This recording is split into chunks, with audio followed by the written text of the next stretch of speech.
to the cloud.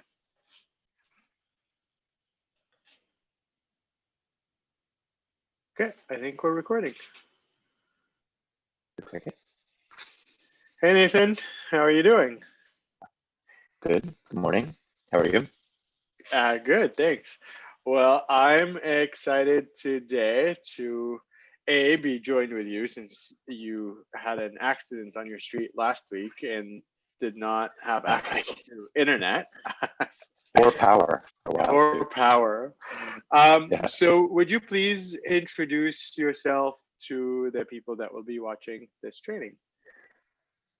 sure. I'm Nathan, and I think probably the shortest introduction is that I went on one of Fadi's Venture to Impact tours trips in February, right before the pandemic hit. Like it literally came home and it was over, and then have subsequently um, figured out how to work with them to keep the good work going, including being a donor, which I think is why I'm the um, the other side of this conversation because this is about fundraising, right? Yeah, totally. So I will share my screen and we can get this conversation going. Um, do you see my slides? I do. Sweet. So we wanted to start this session with a quote. So Nate, do you want to go ahead and Sure. read this quote? An organization needs to see its donors as the equivalent of family and friends. They take time. They have their own idiosyncrasies. Some of them are very different from you, but they are worth getting to know. They make your work possible. And this is from Kim Klein from Practical Ways to Build Relationships and with Donors. So Nate, I'm gonna flip flop between Nate and Nathan this session, so I hope that's okay. Okay. What stands out to you as a donor about this quote?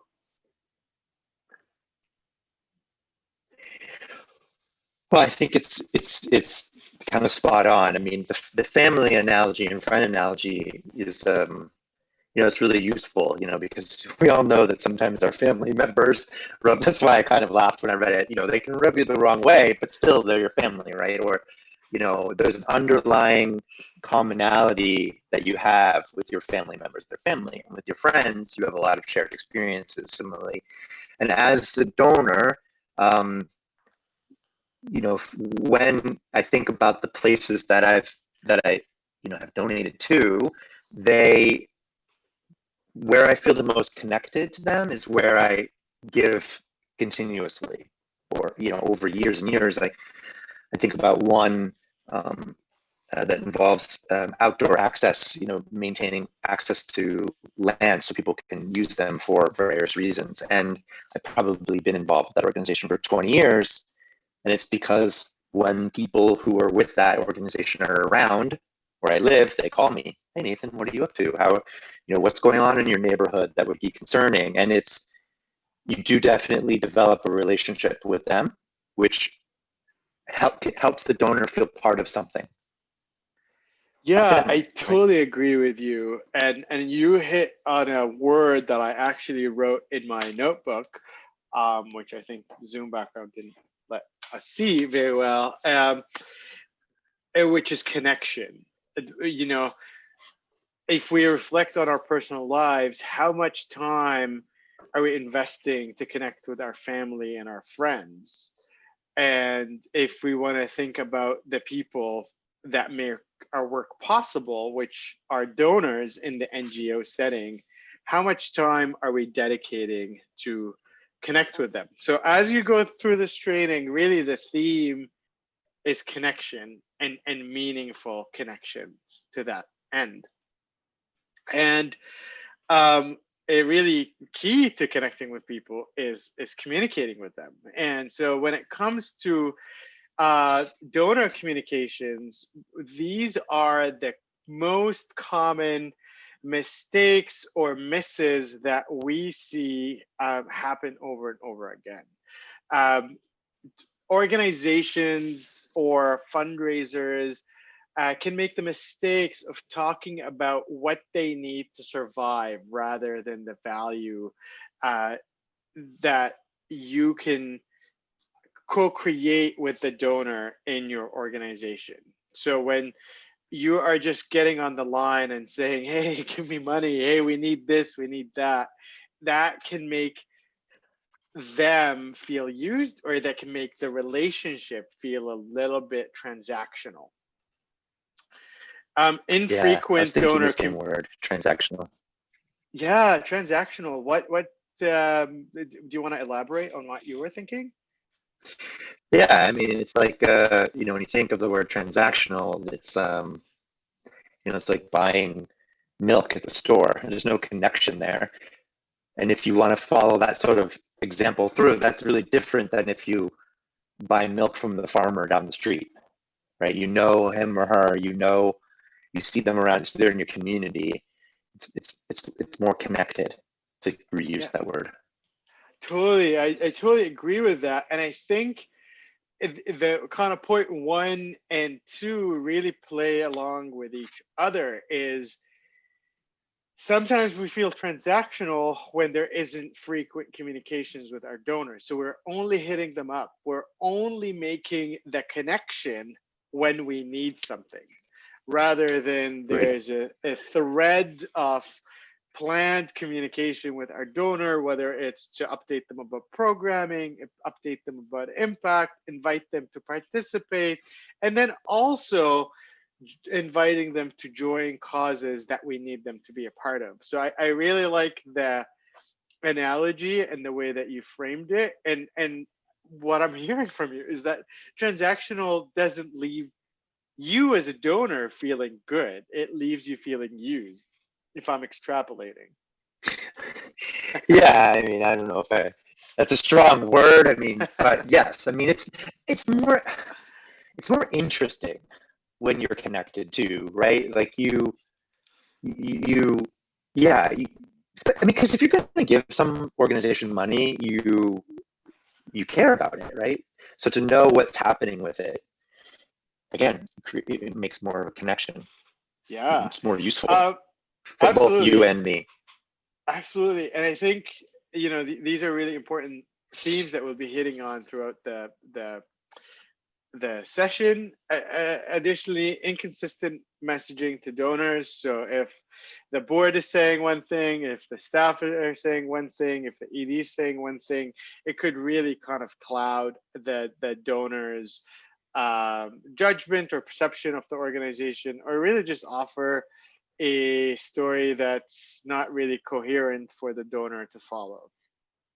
And then also, Yeah. a lack of clear pathway to inviting the donor to co-creating impact. So we understand that part of the way that you um, engage a donor is financially. That's and as a donor, they've typically accepted that they want to participate financially. But how else can you elevate that relationship to really make sure that they're co-creators of the impact rather than the financiers of that impact creation? These are some of the common Yeah, mistakes. I was going to say, if you think about the way that you operate, it's almost co-create first, even. Or, I mean, the way you did before the pandemic, and hopefully we'll go back to after the pandemic, because you go on one of your trips and you're with a bunch of strangers, new people in a strange place. Well, at least for me, it was. I'd never been to Africa before. And you try to make change, like teach people things. We were teaching them English and business skills and accounting and even marketing. And it was, and then the finances were almost secondary to that, which is what, to be honest, that's one of the reasons why your V2I was, Exactly. interesting to me. Absolutely. Like, I love that idea of how do you join your organization's mission into your donor's story. You're offering donor Right. a value, a life-changing opportunity, a way for them to be impacted, and helping them feel like their donation is really meaningful to the community, to the impact, and to themselves. So that's awesome. Where we want to lead Claudia, you I to need to is best pause you for one. practices. I need to pause you for 1 second. I'm really sorry to do this, but I did not bring the charger for my laptop in here. Oh I'm yeah, go ahead. sorry. So I'm going to pause my video real quick, Totally. and I'll be right back. I'm Yeah, sorry. yeah, yeah. So we'll just go back to these common donor communication mistakes. I think as you guys are listening to these common mistakes, maybe think about them with your team and think about what mistakes might be more prevalent in your organization. That might be something for you to really kind of consider as you go through this training. Where do you rank yourself, and what mistakes do you think are more present, if at all, in your organization than others? We also want to offer you the best practices here rather than the mistakes. And these best practices were offered to us from a training that we've attended actually with the Sabin group about how to fundraise effectively in the time of COVID. So these are researched methodologies that are offered by a research group that specializes in this kind of work. So Nathan, do you want to take us through these best practices? Sure. Thank you. Sorry about that again. So the main, these are, as you can see, there's 4 parts of the puzzle piece, and is my video working, Paddy? Your video is not working. Huh. That's okay. Yeah, okay. I just noticed that I'm frozen in a very funny face, but that's okay. Sorry. Hopefully that doesn't distract people. So the first one, the yellowish one, is to articulate your mandate. And I believe we talked a bunch about that last time in the prior session. It's to highlight the unique role that your organization is playing in the communities in which it operates, right? So this is your vision, your mission, and your values. And in the prior session, you talked about how you re-articulated those and readjusted them for the COVID and the COVID era. Right? Then the second one to the right, is the greenish one, is to report the impact. So you have to tell a story of how your efforts contribute to the measurable change in people's lives. So what is it that you're accomplishing? So is it that you've fed a certain number of people, you've taught a certain number of people English, but even a little bit more than that, it's you taught people English and then they were able to do something with that newfound skill and herald and talk about the successes of the impact that you've had. In the one below that, the red one, invite to participate. Welcome others to partner with you in your community's transformation, right? So, that is not only donors, but also other organizations or other people. We often think of donors in the sense of money, but, their donors donate time as well, right? I mean, that is that's a big resource that's also helpful. I think of in the area where I live, there's a kind of a physical time donating organization where you can sign up. And I used to love to sign up to paint schools and other buildings that need to be painted, because it was, at the end of the day, it was like, oh, look, there's all this new paint. Like, it was really easy to see that, like, when kids came in there the next day, they were going to have a bright new room to be in. And side note, one time I spilled an entire bucket of blue oil-based paint on myself that didn't come off for days. And I was like, just completely blue. It was very funny. But anyway, so invite to participate. That again, that's people and other organizations, because sometimes you can pool if you have other NGOs, other groups in the same area focusing on the same things, or even not the same area, but you can share ideas. You can maximize the use of of the pooled talent and experiences. And then the one to the left of that, the orange one, invest in the relationship. So honor your donor's collaboration in achieving your mandate. Really, that that sort of ties up this whole communication loop here, because the occasional, hey donor, we set out this year to do ABC. These was our vision and our values. This is what we were able to accomplish. Maybe even sometimes this is where we fell short, because sometimes a little bit of honesty in that is important, because we all know nothing's perfect and you have unforeseen things. I mean, look, we're living in a time that was unforeseen, reasonably so. And then talk about what you're going to do next, right? And then say, we really appreciate what you've done with us in the past. We're looking forward to having you work with us in the future. Right. So also continuing to invite to that participation. So this is the checklist for best practices in donor engagement.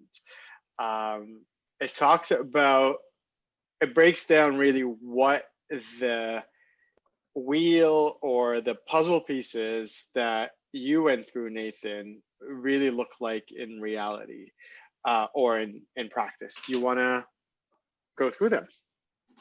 Yeah, so the first one was articulate the mandate, and that is make sure that you shape your decision making and communications around your vision and your values and your mission. And the idea here is that if you can kind of put a check mark or a note in the box for if you had that or did that pre-pandemic, and have you updated it or created it subsequently, and it really sort of help you find gaps in your strategy. So that's what this checklist is all about. And then remember, the second piece was report the impact. So do you have up-to-date cost, participant calculations for your key program? So if you can, as detailed as, we spend $40 to teach 10 people English for 3 weeks, and we've been able to run 9 classes. And so you can, that is a very clear. And then if you're asking me for, $400, I can do the math. It says, oh, they're gonna teach so many classes and so many people English. So that's pretty, it can be pretty mathematical. Ideally, it would, the closer you can get to clearly articulating the impact. I think most donors like to know that what the real impact is of their time or money, right? Because I know, like I said before, we often talk about it in terms of money, but also time. Communicate your what you found out from doing this. So, sorry, that's the second to the last one, key findings from recent program evaluations. Again, this is just a little bit about transparency. And, I think we do talk a little bit about this through this content about, you don't want to be override, like, oh gosh, the pandemic or everything's falling apart. No one wants to really pour money into a sinking ship, I would say, right? But transparency about where you're falling short, is important, because that helps a donor like me have a sense of, hey, well, maybe I know this person who is an expert in that, and maybe they can help you, and that actually gives you a chance to broaden the linkage, the connectedness that we've already talked about in this session a bit more. And it's really key, like what I like from what you're saying around like transparency versus like this is a sinking ship, is that this is research driven. So we've invested the time to do some research, to create program evaluations. Things have worked. Many things have worked. But also we've realized that there are some gaps. And these are things that are very normal and to be expected, and they happen in all of our jobs, whether you work for a nonprofit or a for-profit. Oh yeah, totally. Yeah, it's insane in the for-profit world that you want to be able to link the activity, the time and money you put into the outcomes. And if you're not measuring them, then you don't know whether you're just wasting time and money, right? But on the other side, sorry, I'm not to go on and on about this topic too much, but I also would never want anyone to think that people are afraid of seeing you try and fail. Yeah. Because we all know you're trying to tackle tough problems. If they were easy, they'd be solved already, right?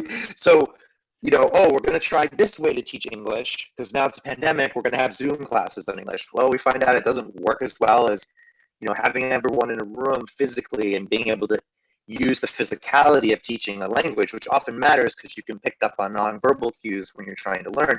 Maybe it doesn't work as well. Well, I, as a donor, am probably going to be pretty understanding about that because you shouldn't be teaching classes in groups right now.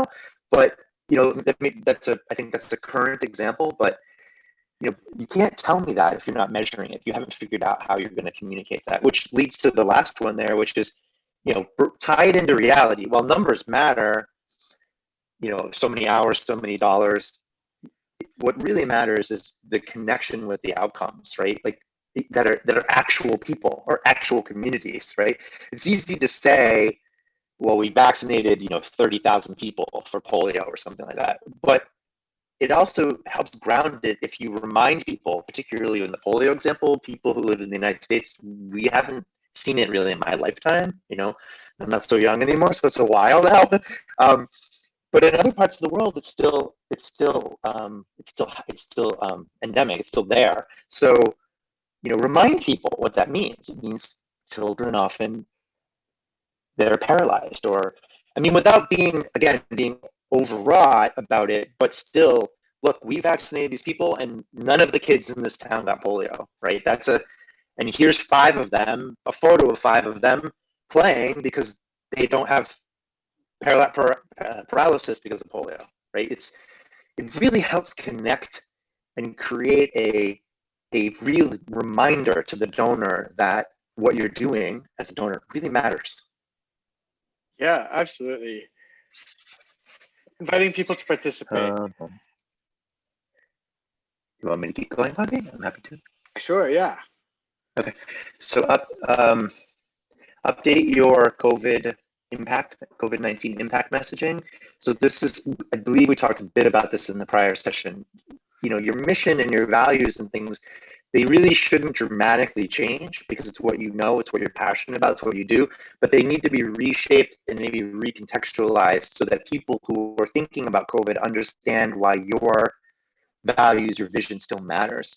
So how are you changing that both reflects your core strategy and how the participants are being affected?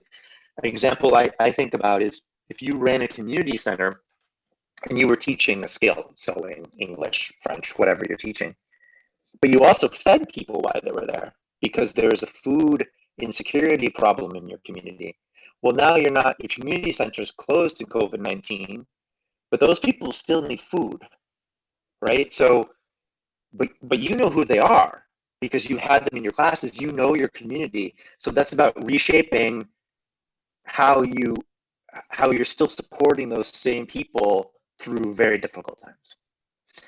The next one is your COVID-19 messaging training. Make sure that you are consistent, training your people up and down your organization to talk about all of this consistently. Again, it's sort of a kind of a related transparency thing, a trust thing. You want to make sure that the people in your organization are doing the best they can to execute on your adjusted plan, vision, and action with, so you're not wasting time and money, right? Donors, that's something we don't really like to see. I think that makes sense to a lot of people, right? So make sure you have consistency by training everyone on your new messaging. And then communicate that to your key stakeholders and your donor groups. Like, here's how we're changing. This is what we're doing. Fadi can probably talk about how he shifted. I saw it from the other side. So Yeah, if you want for to. sure.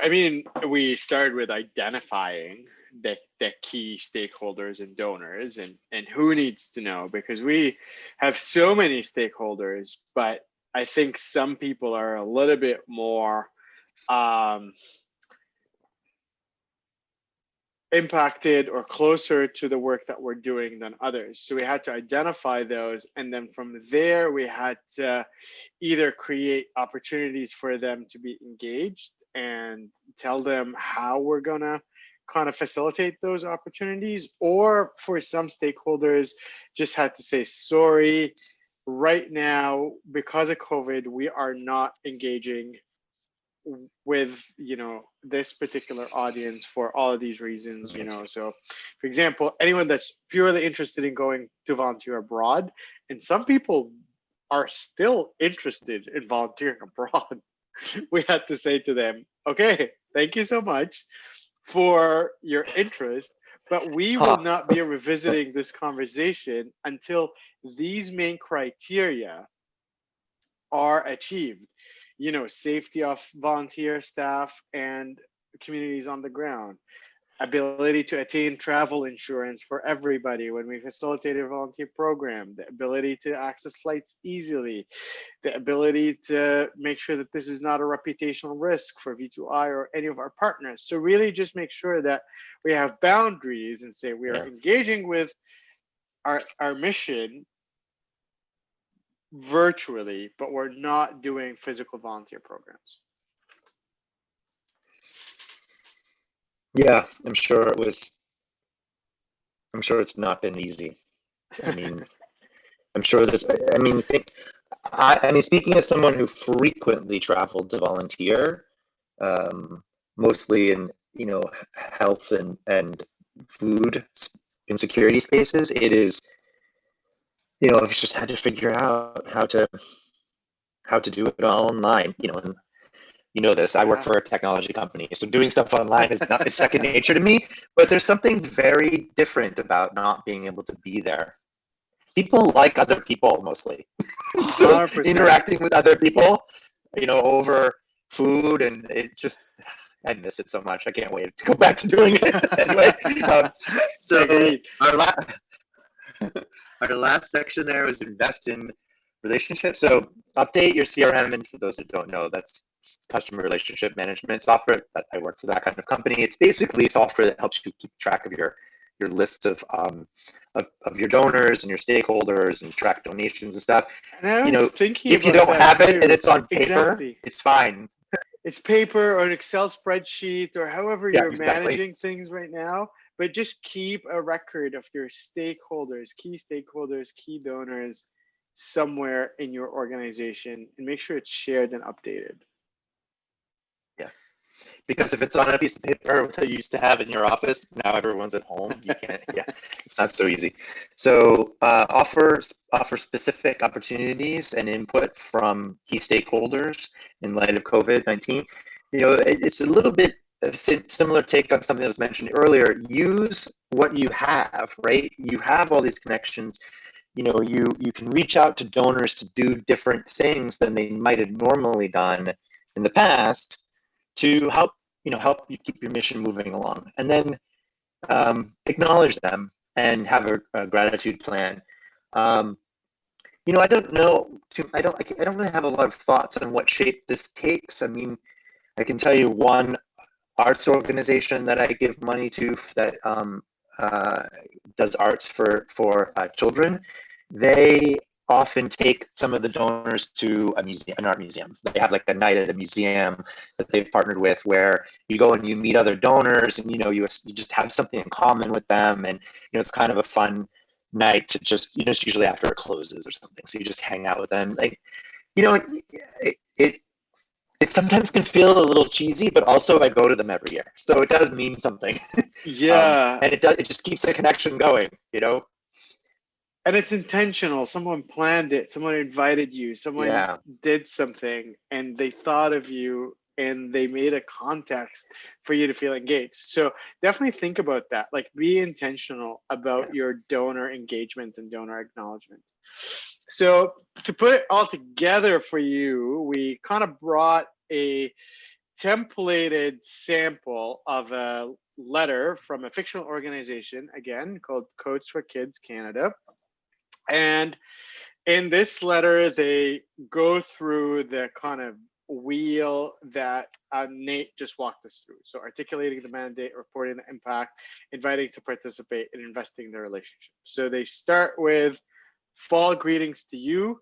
Each coach for kids um, implements mission in community through name activities we seek change lives. We know we have made an impact when vision.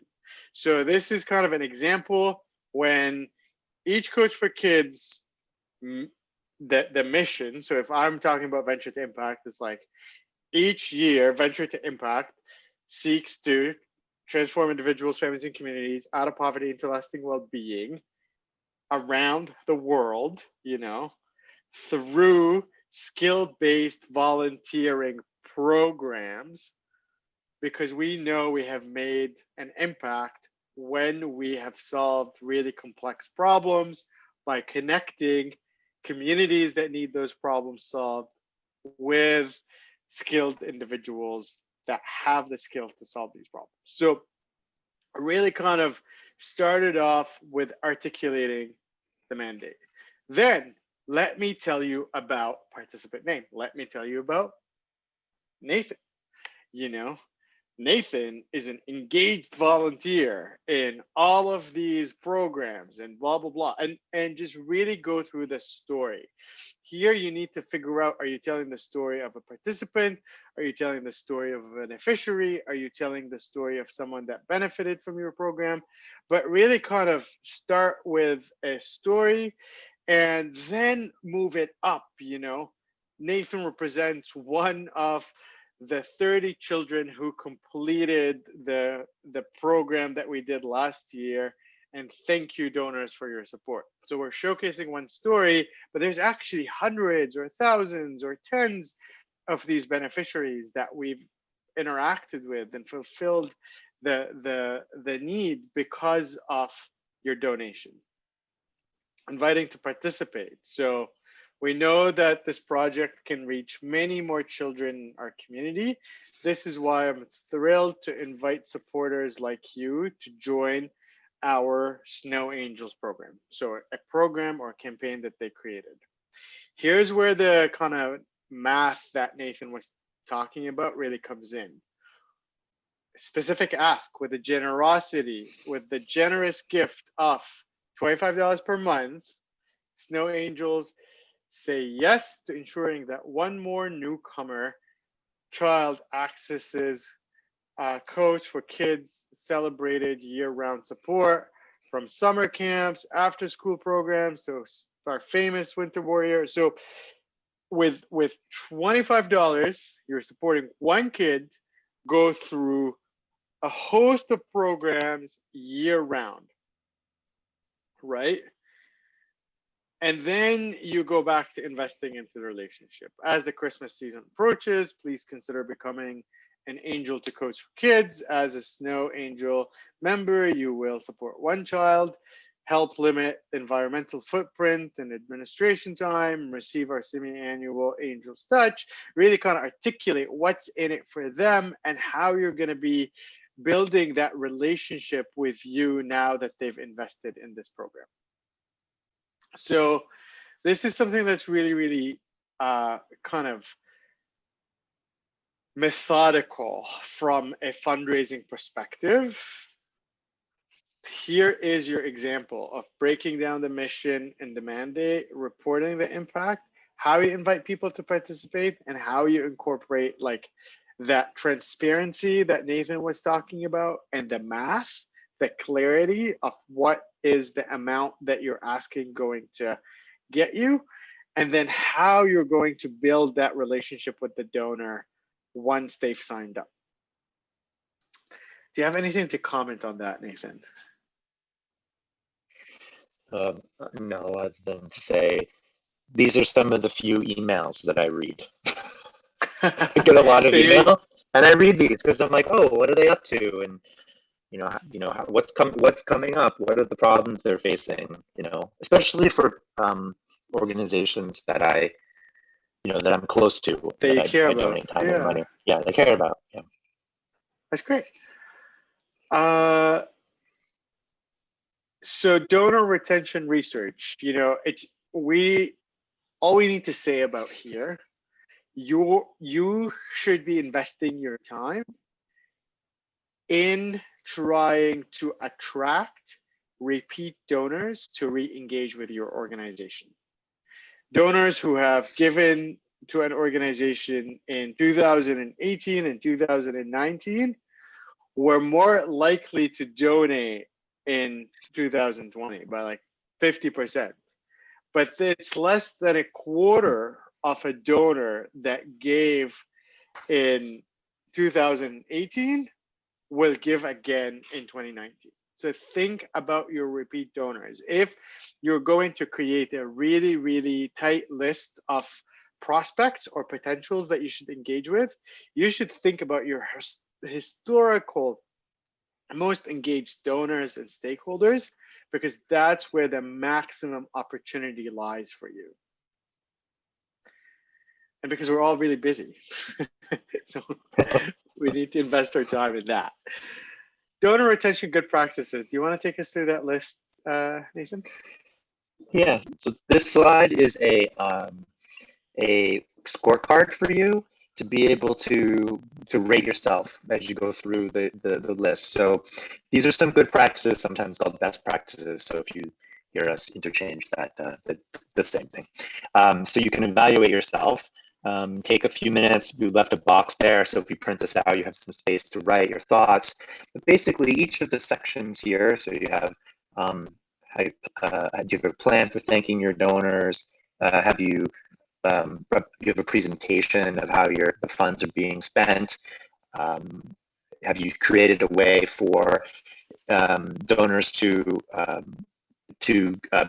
tailor how you communicate with them? Phone call, email, stop by, whatever the different cultural context is. And then you can see there's strong, average, poor, not applicable. You can be honest to yourself about how well you think you're doing. These are mostly a repeat of the things on the prior page. So do you have compelling project metrics? Do you have updates on new programs and how they're impacting your key participants? New benchmarks that you can communicate with us. Going back to the math part, I'm teaching so many people per week for so much money. Also, we've been teaching English. Now we're going to try to teach advanced English and see if we can get people fully literate, reading, writing, speaking, right? So that's a new stretch, right? So maybe you need books because they're going to be reading. You want to give them books, and so you can talk about that through your innovation, and then create the benchmarks. Those are the second to the last one and the one above it. And then I think the only one I'm missing is plan for opportunities to engage beyond your financial investment. So that's, if I understand that correctly, that's the making sure that the donor doesn't feel transactional, that it's transactional nature, that you're communicating around what's happening, so the donor feels connected. Yeah, and I think this list, like the way that we wanted to structure this, is that like we walk you through the checklist to like rewrite your fundraising letter or your fundraising plan. Then it's like, okay, once you have something written down, maybe take a look at this and see if they align to this kind of like sample letter. And then finally, once you have your own letter and you're happy with it, come back to this slide and then maybe go through the checklist and then just rate. Oh yeah, sorry if I didn't make that clear. No, it's totally clear, but I'm almost giving like an instructional, like 1, 2, 3, just for people who are looking for that like kind of linear strategy. But yeah, like in a sense, this session I think is really all about you doing the work and really all about you starting to experiment with your fundraising language and having a draft fundraising letter or fundraising piece of communication that you can use in the appropriate cultural context. So Maybe in some countries it's an email, maybe in some countries it's a phone call, maybe in some countries it's another context. But your assignment really is to start with identifying those set of donors. So with us, with Venture to Impact, is people that went with us on a program in the last 18 months. So who are your most promising prospects, the prospects that you feel are most likely to donate? And remember, repeat donors are a lot more likely to redonate to you than one-time donors. Then use the newsletter template to articulate your main messages that can be used in your fundraising. So we've given you some templates, we've given you some kind of checklists to follow. Use those templates to really kind of articulate your own key messages to use in your fundraising, and then figure out how you're going to communicate it. Are you going to do an email? Are you going to do a phone call? Are you going to do Skype or FaceTime or WhatsApp? We don't know your context as much as you do. You're the local experts to your contexts.